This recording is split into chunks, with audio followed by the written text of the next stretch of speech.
रामपुर राज्य का राजा विजेंद्र सिंह अपने महल के बगीचे में चिंतित अवस्था में टहल रहा था कि तभी उसकी पत्नी रानी लक्ष्मीबाई अपने पति विजेंद्र से बोली।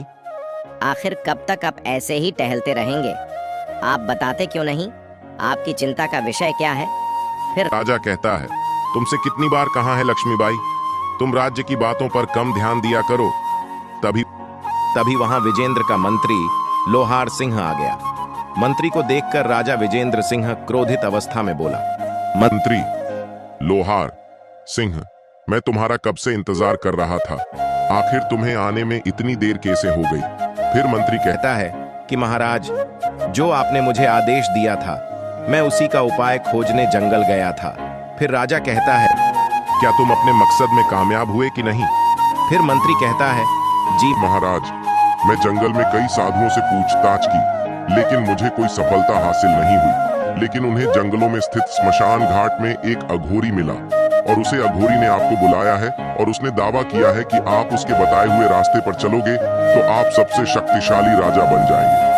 महाराज, मंत्री की बात सुनकर राजा के चेहरे पर मुस्कान आ गई। तभी उसकी पत्नी शक्तिशाली है।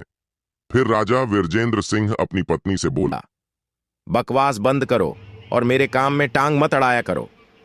इतना बोलकर राजा विजेंद्र सिंह मंत्री लोहार सिंह के साथ शमशान घाट की ओर निकल गया।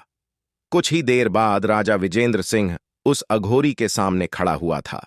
अघोरी राजा की ओर देखते हुए बोला, आपको मेरे बताए हुए मंत्रों का उच्चारण 1 हफ्ते तक करना होगा। 1 हफ्ते के बाद आपके कानों में एक आवाज आएगी, या फिर आप यूं समझ लीजिए कि आपके पास एक आदेश आएगा, आपको उस आदेश का पालन करना होगा। बोलो, मंजूर है? फिर राजा कहता है, मुझे इस बोली आपको शक्तिशाली बनने की क्या आवश्यकता है? आप तो पहले से ही बहुत ज्यादा संसार का सबसे शक्तिशाली राजा बनना है।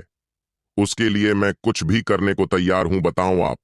फिर अघोरी कहता है कि महाराज, देर मत कीजिए, मंत्रों का उच्चारण शुरू कर दीजिए।